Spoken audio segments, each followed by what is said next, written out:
A 21-year-old Swedish man went to a middle school in Trollhättan wearing a leather coat along with army-looking headgear and a sword in his hand. Students thought that he was dressed for Halloween, so they asked to take a picture and he agreed. Then a teacher came out and asked what he was doing.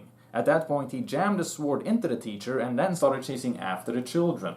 All in all, he stabbed 4 people, 2 of which died, and the attacker was also killed by the police. This is a horrible tragedy in every sense of the word. In the media's initial reports, they refer to the man as video game interested. Why even bring up video games? How is that even a factor? That's like saying that the dude is a vegetarian. There's absolutely no connection there. Research done by the psychologist Christopher J. Ferguson shows that youth violence in society has gone down, while video games have become more popular. There's no scientific basis for the notion that video games make people violent. Just take the Justin Bieber of school shootings himself. Before Eric Harris did the Columbine massacre with his buddy Dylan Klebold, he was careful to point out in his journal that murdering people is his choice because, among other things, he considers humans to be a waste of natural resources. He literally says, "Get over it. It's my fault, not my parents, not my brothers, not my friends, not my favorite bands, not computer games, not the media. It is mine. Go shut the fuck up." And why are they even mentioning that the guy supported the Sweden Democrats' campaign to achieve a referendum about the immigration policy? How is that an extreme idea in any way? Despite the fact that police initially hadn't concluded his motives to the murders, the media kept bringing up his political sympathies, clearly pushing a narrative. Obviously, the purpose of the media isn't to stay informed, because if it was, they'd only be reporting relevant facts, not gossip. Just look at this freaking article. This is one of the so-called legitimate news outlets in Sweden, and they detail music, movies, and clips on YouTube that the killer liked. And it's crazy how this article is structured. They list a few bands like Rammstein and Pain and say that he listened to death metal and heavy metal, and conveniently point out that he shares this taste in music with hundreds of thousands of others, basically implying that there's nothing strange going on there. Then they list a bunch of movies and draw the same conclusion there. But they start the article by lumping me, the angry foreigner, together with the leader of the Sweden Democrats, as well as a video called Nazi Generator 2015, where Jews are set afire to jolly German marching music. They write that the killer enjoyed all of these things in one huge sentence, and after this messed up thought abortion of theirs, they also mention that he was a fan of the allegedly controversial Amazing Atheist who criticizes extremist Islam. All of that without pointing out that non-violent people who don't murder share these opinions too. So when it comes to the entertainment aspect, they clarify that there's no connection there. When it comes to the opinion aspect, they don't. So I guess we should blame all Muslims for what the Islamic State is doing in Syria, since they all share the same ideology. I mean, it's all Islam. There's no nuances there. They make no distinction between setting Jews on fire and yours truly, a leftist libertarian who, among other things, sometimes offers fact-based, nuanced criticism of the immigration policy. This is so typical of the political climate in Sweden. You can't criticize aspects of the immigration policy without immediately being accused of having something personal against immigrants as individuals. Another article by a major news outlet takes the retardation even further. They say he was spreading violence on the internet, and as an example of this, they mention how the perpetrator spread hundreds of movies by a controversial American religion critic who attacks feminists and rape victims. He describes rape victims as bitches that should quit whining and move on with their lives. Forgive me for assuming things here, but I'm just gonna take a wild guess that they took the Amazing Atheist's words completely out of its context and left out some of the crucial details. While he may be occasionally crude and offensive, I sort of doubt that he's a complete jackass. Furthermore, they write that the killer expressed extreme opinions on the internet, and some of these so-called extreme opinions are criticism towards religion, showing an interest in the Sweden Democrats, and wanting to legalize marijuana. Are we back in the fucking 30s now? These high school boys and girls are having a hop at the local soda fountain. Innocently they dance. Innocent of a new and deadly menace lurking behind closed doors. Marijuana, the burning weed with its roots in hell. Smoking the soul-destroying reefer, they find a moment's pleasure, but at a terrible price. Debauchery, violence, murder, suicide.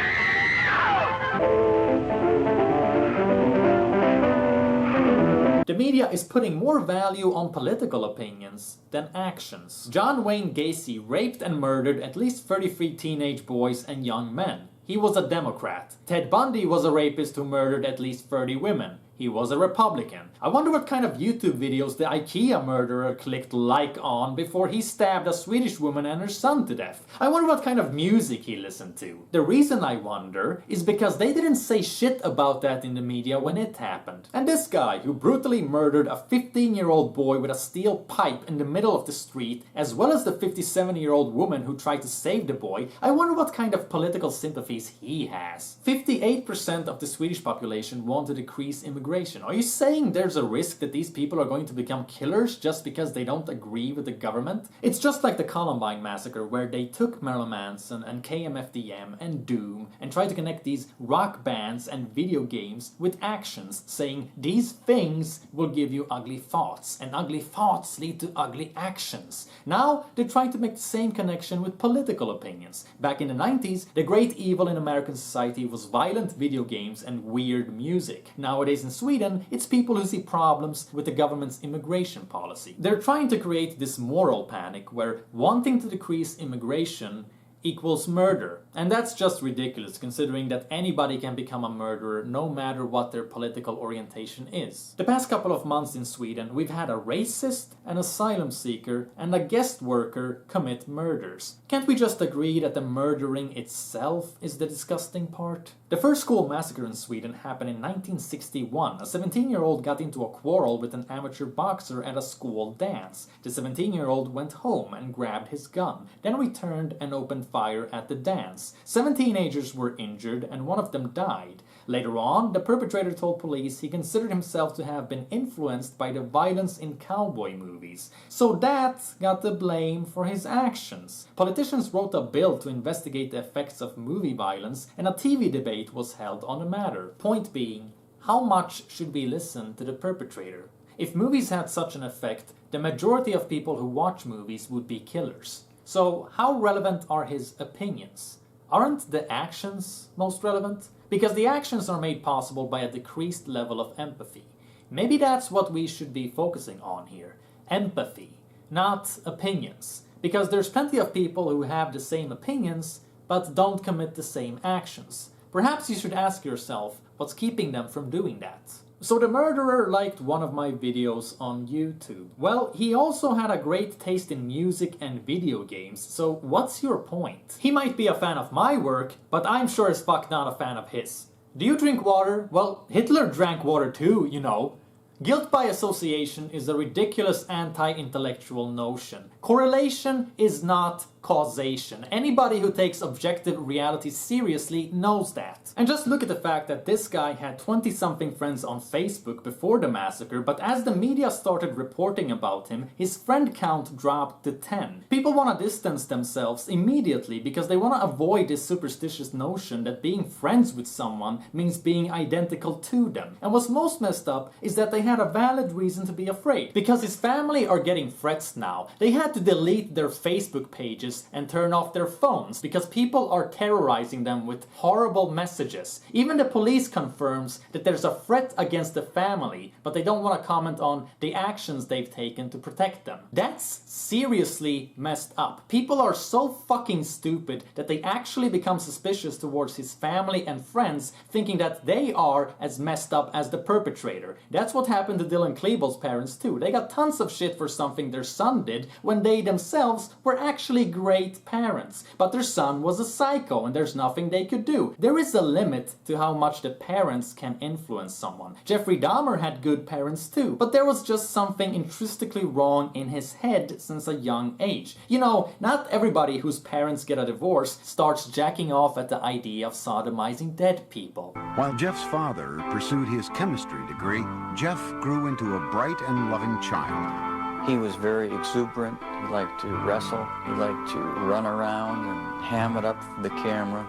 and he liked to play with kids, he liked to get together with them, and Jeff was also an extremely curious child. he seemed to want to play with things and feel things and get to know their texture, and he seemed to be very much in tune with what's around him. When Jeff was 10, his mother was hospitalized and treated for anxiety.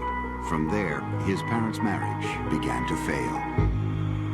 Jeff's fascination with nature and small animals continued into his teenage years, when he became curious about what they looked like on the inside. For specimens, he collected roadkill. Riding around the country roads in Bath, carrying garbage bags, Jeff searched for carcasses. He's investigating insides of animals, and his sexuality was developing at the same time. Teenage Jeff was discovering that he felt sexually attracted only to men. But the thoughts of sex with men became interlocked with fantasies of killing another man and dismemberment. The fantasies excited him, but they were unspeakable. It's the very beginning of the media reporting which shapes people's memories of the event. That's when it's most important to be responsible with the facts. But instead, they're just gushing out wild guesses. And later, when the police eventually come out and say that, oh well, this is what actually happened, nobody is gonna give a shit because it's old news now. Tragedies are treated like trends. Same thing with the Lisa Holm murder. Huge media coverage in the beginning, but now that the case is coming to its end, nobody really cares about that anymore. Same thing with the mosque fire in Eskilstuna. The police knew nothing for certain, yet politicians and activists started talking about Islamophobia, and a couple of thousand people demonstrated because they thought it was a hate crime. Later on, the police said that the fire might have been caused by a deep fryer, so everyone on the right started laughing at the left because they had basically pulled an anti-racist demonstration against a fryer. And even further on, the police eventually concluded it wasn't a deep fryer, it was just an accident, most likely caused by children playing around, but by this point, nobody cared about the truth anymore, because it wasn't a hot topic. The left didn't even bother telling the right to fuck off because they had wrongfully ridiculed them about the deep fryer. And we can see that with the Columbine Massacre too. In the beginning, the media claimed that the killers were wearing Marilyn Manson t-shirts, so he got the blame for the entire thing, even though it later got out that they didn't wear shirts like that and weren't even fans of his music, but by then it was too late. There's a reason why the police always suspect those closest to the victim when someone is murdered. Most often in murder cases, it's someone you're related to, in a relationship with, or simply acquainted with. So here, we actually have statistics to promote the idea that knowing other people can get you killed. And yet, you don't ever hear anyone saying that, because even with these numbers in mind, it's clearly a ridiculous paranoid conclusion to draw. Do friendships lead to murder? Is there a dirty connection there? You don't establish fellowship in a society by claiming that the opinions of some people lead to murder. That enforces the us versus them way of thinking. That increases tensions and antagonism. What we see in the newspapers is not rational attempts at establishing facts. It's gossip and sordid attempts to create negative associations in people's minds to things that the newspapers themselves just don't like. Or hey, maybe I'm wrong. Maybe it's just that since the media didn't have any info at first, they grasped at just about anything. Which is even worse in a way, because that means they're using murder to make profit. Like the Lisa Holm murder. The cops were forced to intervene against journalists who were intruding on the premises of the victim's relatives so they could ask questions, so they could get juicy details, so that they could be the first ones to write a breaking story with new information about the tragedy that shocked everyone, so that they can sell feelings, because victim sells. Pain and suffering sells. The media treats death like pornography. Perhaps that was the point that a Serbian film was trying to prove. Even when you are dead, you're not free from exploitation. Even after you die, you do not cease being the tool for someone else's personal gain. That's why I'm not interested in reading about murders. I'm not interested in news in general. I know why they write about horrible shit, and it fucking disgusts me, because it's not about being humanistic, and it's certainly not to keep you informed. It's about keeping you afraid and to sell you their shit, whether it's products or opinions. Some will be so brash to ask if we believe that all who hear Manson tomorrow night will go out and commit violent acts. The answer is no. But does everybody who watches a Lexus ad go and buy a Lexus? No, but a few do. The two byproducts of that whole tragedy were violence and entertainment and gun control. And how perfect that was the two things that we were going to talk about with the upcoming election. And also then we forgot about Monica Lewinsky, and we forgot about the president was shooting bombs overseas, yet I'm a bad guy because I've sang some rock and roll songs. And who's a bigger influence, the president or Marilyn Manson? Do you know, I'd like to think me, but I'm going to go with the president. Do you know that the day that Columbine happened, the United States dropped more bombs on Kosovo than any other time during that war? I do know that, and I think that that's really ironic, you know, that nobody said, well, maybe the president had an influence on this violent behavior. No, because that's not the way the media wants to take it and spin and turn it into fear, because then you're watching television, you're watching the news, you're being pumped full of fear. There's floods, there's AIDS, there's murder, cut to commercial. Buy the Acura, buy the Colgate. If you have bad breath, they're not going to talk to you. If you got pimples, the girl's not going to fuck you. And it's just this, it's a campaign of fear and consumption. And that's what I think that it's all based on, is the whole idea that keep everyone afraid and they'll consume.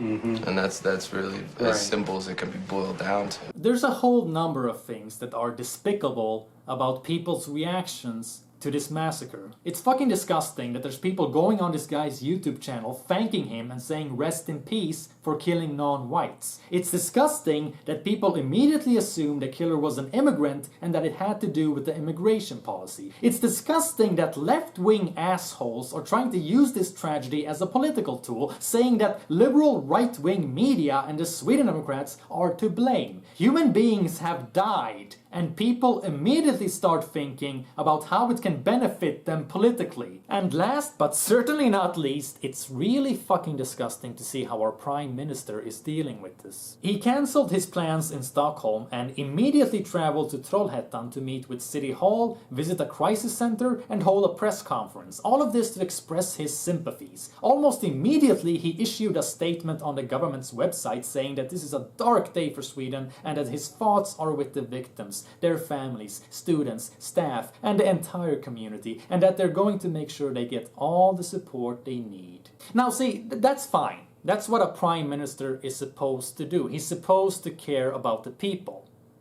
Here's the thing though, when the IKEA murder happened on the 10th of August, people were shocked and horrified. It was a national tragedy. An illegal African immigrant seeking asylum got his application rejected for the second time around and was going to be deported back to Italy, where he already had a residence permit. He was very disappointed by the migration board's decision, so he went to IKEA and randomly selected 2 victims, stabbing a Swedish mother and her son to death. And just a few days ago it was revealed that he chose his victims only because they looked Swedish and because he figured that would give him more attention. His psychiatric evaluation showed that he has the same mindset as those who commit school shootings in America, and that he murdered Swedes as vengeance because he felt unfairly treated when not given residence. Now, let's jump back in time when the murder first happened in August. Our Prime Minister was in the same town as the murder on the very day that it happened, but he did not say shit. He didn't even take 10 minutes out of his day to make a statement on the government website. Instead, he was quiet, and 4 days later, he inaugurated an anti-racist center in Gothenburg. On that same day, he sent his industry and trade minister to IKEA with no media presence to express his support to the traumatized staff, almost as if it's some kind of secret meeting. The newspaper only found out by snooping around. 6 days after the murder, he held a summer speech. There, he finally mentioned the murder, but he only mentioned it while name-dropping other murders and while speaking in the broader context of violence in society as a whole, along with men's patriarchal violence towards women, people attacking asylum houses, and the Islamic State. Also, he said crimes against single individuals have decreased in the past 10 years, and a survey showed people feel safer than ever, so he pretty much didn't comment on the murder whatsoever. Instead, his point was that, yes, people are worried in Sweden and they're entitled to that feeling, but I personally am hopeful for the future. We're gonna turn things around. So our Prime Minister prioritizes victims based on skin color. Demonstrating sympathy as a politician depends entirely on what you personally might get out of it politically and your agenda. When that mosque in Eskilstuna caught fire, he was very quick to comment and condemn the horrible atrocity and said that these type of crimes should never be tolerated. This was before the police had even finished their investigation and discovered it was just an accident, not a hate crime. Our Prime Minister couldn't care less about human lives. All he cares about is political correctness. And what did the media do when the IKEA murder happened? Well, the biggest paper in Sweden sure as fuck didn't make a big article about it in English so the whole world could read, and there was no focus on the victims like there is now with the school massacre. Instead, the headlines were saying that Sweden is safer than ever, emphasizing that lethal violence has actually gone down over the past years, and quickly shifted the focus from the victims to the poor refugee house residents who might get attacked because of this. Even though the police had no substantial reason to believe someone would pull off an attack, they still enforced police presence around 9 asylum houses in the area, just in case, quote-unquote, dark forces would try to capitalize on the situation. Also, one of Sweden's most famous comedians instantly made a video about how Sweden is safer than ever, telling people not to be afraid. I agree people shouldn't be afraid of random psycho murders happening to them personally, but this is just really bad taste. Imagine that you are a friend or relative of the victims. You see the newspapers, and you're met by these headlines. Lethal violence in society has gone down. After the knife attack, the refugees are very afraid of being attacked by racists. The suspected killer has life-threatening injuries. A woman and her son are brutally murdered in broad daylight, and the reaction from the media is to say that it's not so bad because the perpetrator was black. You know that to be true, because nobody is emphasizing how safe Sweden is right now. The police have come out and confirmed that the school massacre was indeed a racist hate crime. So let's look at the facts. Both of these perpetrators used a blade. Both acted according to racism. Both successfully murdered 2 people. Yet only one of them gets the hype of being a hate crime, and only one of them gets treated like a tragedy. The media coverage with the school killing is huge in comparison with the IKEA murder. Only one of these is labeled as an attack against all of Sweden. Only one of these gets the King of Sweden himself, along with ministers of various kinds, standing in line waiting to express sympathies, while the other was generally met by silence. And now, white left-wing journalists in the mass media are talking about how the attack in Trollhättan was an attack against everyone in Sweden with dark skin color. I don't remember anyone from the cultural elite writing a debate article about how the IKEA murder was an attack on everyone with white skin color. Why is it so impossible for journalists and politicians to be consistent with their values? I made a video about the IKEA murder when it happened. It has English subs for those who want to see, but my point is that a person who was related to the victims left a comment telling me he appreciated the video, and that having to read that disrespectful bullshit from the media the very day after the killings has not been easy on the victim's family. His sentiment was that he would like people to start working against violence instead of so-called racism. I agree with that sentiment. It's like our politicians and media are purposely trying to start a race war. If someone isn't a racist yet, then they're probably going to become one just out of blatant defiance towards the pathetic way that they are trying to control people's thoughts, instead of just acknowledging that some horrible shit happened and it's bad. It's just bad.